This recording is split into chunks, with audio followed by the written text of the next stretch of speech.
ചന്ദ്രനിൽ എത്തുന്ന റോക്കറ്റുകൾ നമ്മുടെ ഇന്ത്യ ഉണ്ടാക്കിയിട്ടുണ്ട് അല്ലേ? ഒരൊറ്റ ദൗത്യത്തിൽ 100-ലധികം ഉപഗ്രഹങ്ങൾ വിക്ഷേപിച്ച രാജ്യമാണ് നമ്മുടെ ഇന്ത്യ. എന്തിനു പറയുന്നു? സ്വന്തമായി ആണവായുധം നിർമ്മിച്ച് ലോകത്തെ ഞെട്ടിച്ച രാജ്യം അത് നമ്മുടെ ഇന്ത്യ തന്നെയാണ്.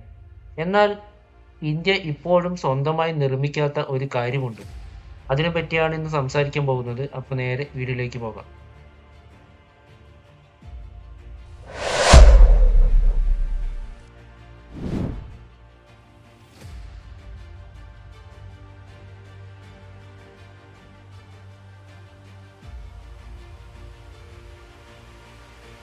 നമ്മുടെ യുദ്ധവിമാനങ്ങളായ തേജസ്, റഫാൽ, MiG-29 ഇവയ്ക്ക് പറക്കാനായി ശക്തമായ ജെറ്റ് എഞ്ചിനുകൾ വേണം. അത് സ്വന്തമായി ഇന്ത്യ ഇതുവരെ നിർമ്മിച്ചിട്ടില്ല. ഇത്തരം ജെറ്റ് എഞ്ചിനുകൾ സ്വന്തമായി നിർമ്മിക്കണമെന്നത് ഇന്ത്യയുടെ എക്കാലത്തെയും സ്വപ്നമാണ്. അതിന് ഇന്ത്യ ഇട്ട പേരാണ് കാവേരി എഞ്ചിൻ. 1980-ൽ DRDOയുടെ കീഴിൽ GTRE അഥവാ ഗ്യാസ് ടർബൈൻ റിസർച്ച് എസ്റ്റാബ്ലിഷ്മെന്റ് തുടങ്ങിയ ഒരു പദ്ധതിയാണിത്. എന്നാൽ കുറെ പരീക്ഷണങ്ങൾ നടത്തിയിട്ടും ഇതിന്റെ ഭാരവും ത്രസ്റ്റിന്റെ ചില സാങ്കേതിക തകരാറുകൾ കാരണം ഈ എഞ്ചിൻ എയർക്രാഫ്റ്റുകളിൽ ഉപയോഗിക്കാൻ പറ്റില്ല എന്ന് കണ്ടെത്തി. അതോടെ 2010-ൽ ഈ പദ്ധതി ഇന്ത്യൻ ഗവൺമെന്റ് ഉപേക്ഷിക്കുകയാണ് ചെയ്തത്. എന്നാൽ ഇന്ത്യ അത് വീണ്ടും തുടങ്ങിയിരിക്കുന്നു. ഇപ്പോൾ സോഷ്യൽ മീഡിയയിൽ ട്രെൻഡായി കൊണ്ടിരിക്കുന്ന ഒരു ഹാഷ്ടാഗ് ആണ് ഫണ്ട് കാവേരി എഞ്ചിൻ. എന്തുകൊണ്ടാണിത്? കാവേരി എഞ്ചിൻ ഇപ്പോൾ കൂടുതൽ പരീക്ഷണത്തിനായി റഷ്യയിലേക്ക് അയച്ചിട്ടുണ്ട്. ഇതുകൊണ്ടാണ് ഇപ്പോഴിത് ട്രെൻഡാവാൻ കാരണം. ആത്മനിർഭർ ഭാരത് എന്ന മുദ്രാവാക്യങ്ങളോട് കൂടിയുള്ള ഇന്ത്യയുടെ നീക്കവും ഇറക്കുമതിയിൽ വരുന്ന ചില സമീപകാല പിരിമുറുക്കങ്ങൾ കാരണം സോഷ്യൽ മീഡിയയിലൂടെ ജനങ്ങൾ തന്നെ ഏറ്റെടുത്ത ഒരു ഹാഷ്ടാഗ് ആണ് ഫണ്ട് കാവേരി എഞ്ചിൻ. കൂടുതൽ ഫണ്ട് ലഭിക്കാനാണ് ഇങ്ങനെ ഹാഷ്ടാഗ് ഇപ്പോൾ ട്രെൻഡാകുന്നത്. കാരണം ഇത് ഇന്ത്യ സാധിച്ചെടുത്താൽ ലോകരാജ്യങ്ങൾക്ക് മുന്നിൽ വീണ്ടും ഒരു അത്ഭുതമായി മാറും.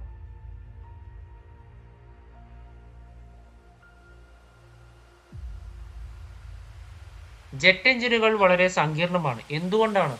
ഒരു ജെറ്റ് എഞ്ചിന് 1600 സെൽഷ്യസിൽ കൂടുതൽ താപനിലയെ നേരിടണം. അതുകൂടാതെ ആയിരക്കണക്കിന് RPM-ൽ അതിൻ്റെ ഫാനുകൾ കറങ്ങേണ്ടി വരും. പിന്നെ വലിയ ത്രസ്റ്റ് കൊടുക്കേണ്ടി വരും. അതേസമയം എല്ലാം ഭാരം കുറഞ്ഞ വസ്തുക്കൾ വേണം ഉപയോഗിക്കാൻ. ഇത്രയും കാര്യങ്ങൾ ഒരു ജെറ്റ് എഞ്ചിനിൽ വേണം.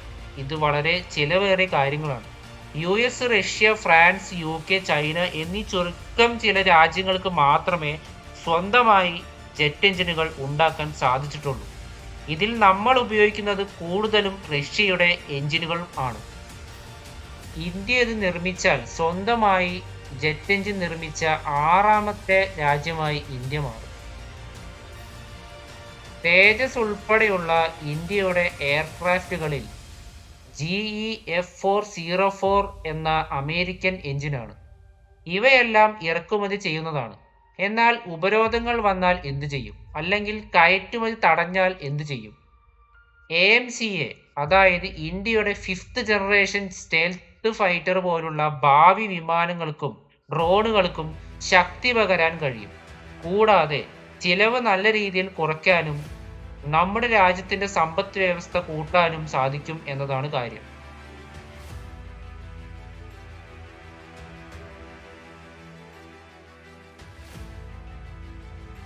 ഇതിൽ നിങ്ങൾക്കും പങ്കാളികളാകാം. എങ്ങനെയാണെന്ന് ഞാൻ പറയാം. ഇന്ത്യ സ്വന്തമായി ജെറ്റ് എഞ്ചിനുകൾ നിർമ്മിക്കണമെന്ന് നിങ്ങൾ ആഗ്രഹിക്കുന്നുവെങ്കിൽ ഈ വീഡിയോ ഷെയർ ചെയ്യുക. സോഷ്യൽ മീഡിയയിൽ ഫണ്ട് കാവേരി എഞ്ചിൻ എന്ന ടാഗ് ഉപയോഗിക്കുക. ഓപ്പറേഷൻ സിന്ദൂറിനൊപ്പം ഇതും ട്രെൻഡിങ് ആവട്ടെ. കാരണം പാകിസ്ഥാൻ ഇനിയും ആക്രമിക്കാൻ വന്നാൽ നല്ലൊരു തിരിച്ചടി കൊടുക്കാൻ ഈ കാവേരി എഞ്ചിന് സാധിക്കും. സാധിക്കില്ല എന്ന് പറഞ്ഞ കാര്യങ്ങൾ ഇന്ത്യ എപ്പോഴും സാധിച്ചെടുത്തിട്ടേ ഉള്ളൂ. ഇതും ഇന്ത്യ വിജയകരമായി സാധിച്ചെടുക്കുമെന്ന് ഞാൻ ഉറച്ചു വിശ്വസിക്കുന്നു. ഈ ഒരു ദൗത്യത്തെക്കുറിച്ച് നിങ്ങളുടെ അഭിപ്രായങ്ങൾ താഴെ കമന്റ് ബോക്സിൽ പറയുക. നിങ്ങൾ പറയൂ, ഇന്ത്യ ഇതിൽ വിജയിക്കുമോ? ഇത്രയും പറഞ്ഞുകൊണ്ട് എൻ്റെ വീഡിയോ പൂർണ്ണമാവുന്നു. ജയ് ഹിന്ദ്.